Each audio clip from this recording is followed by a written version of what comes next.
the chord scale. So the chord scale is the foundation and the bedrock of loads of theory that's really practical and really useful. Actually, there's a lot of theory that's available to learn, which has absolutely zero practical use for a guitar player. A lot of the theory that is available to learn is left over from the years and days of classical orchestras having to communicate with 50 instruments at the same time, and it's no use. For example, reading music even. Don't really need to read music. I mean, rhythm notation, yeah, but actual notes on a stave, there's no point unless you're talking to a celloist and a pianist. You've got tab, you know. So there are many bits of theory that just don't have any practical use anymore. Things like the circle of fifths and all this kind of rubbish. But the chord scale is a very useful, practical piece of knowledge to have in your armament of Win. And let's talk about how it's made and then how you use it, because it's just fascinating. So I'm going to make a chord scale, and I'm going to break with tradition, and rather than using the key of C, because everyone uses C, I'm going to use the key of D. Now, you can make a scale of chords in any key at all using the method I'm going to show you.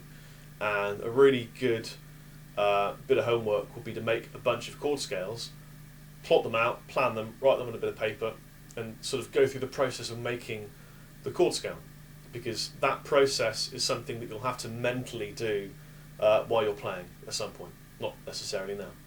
So let's start with a major scale in D and talk about making the very first chord. So here's a D major scale, and if I take the first note and the third note and the fifth note, so I cherry pick the first, third and fifth note and play them all together, I get a D major chord. Now, you can play those three notes anywhere on the fretboard, anywhere at all, in any order. You could go 5-3-1 or 1-3-5 or whatever. You'll get a D major chord. If you have the order as you strum down 1-3-5, it's what I would call a traditional chord. If you change the order, so it went 5-3-1, we call that an inversion. So an inversion is when you have the notes, or the number of the notes in the chord, mixed up. So our traditional D major chord down the end, cowboy fashion, is actually an inversion, because, well, the very first note you hear is a D on the open string, but the note our first finger's on is the fifth note from the scale. I know that because it sounds like Star Wars. So, 1 and 5. 1 and 5. The next note is just a D, so it's the root. So far I've got 1, 5, 1. And the bottom note is the third note from the scale. 1, 2, 3. Here's a close-up of that again for you. So here's my juicy D major scale. And here's the first note. Here's the third note. And here's the fifth note. So if I play the first and third together, it sounds like this. Da, da, da, da, da, da, da, da, or something equally exciting, like while shepherds watch their flocks at night. And the first and fifth sound like the beginning of Star Wars. Now, that's useful to memorise. So here's the first and third. Here's the first and third in a D major classical open cowboy chord.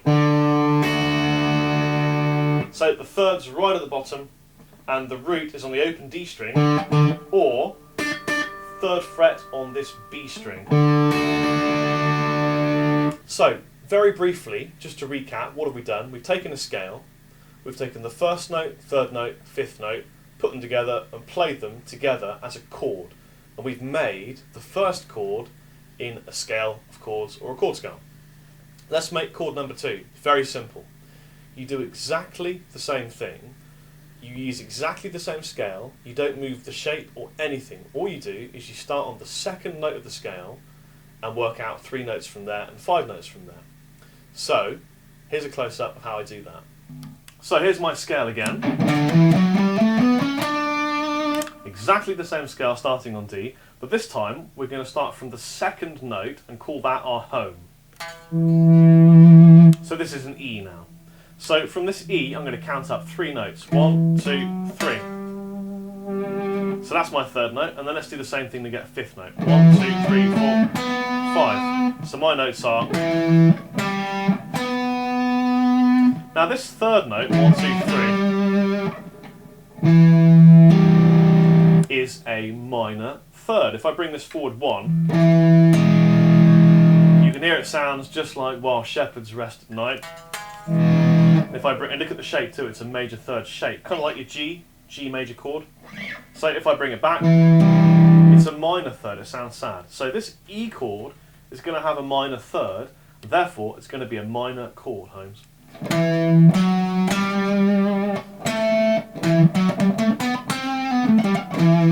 So let's take this first note, third note, and 5th note, and turn it into a chord.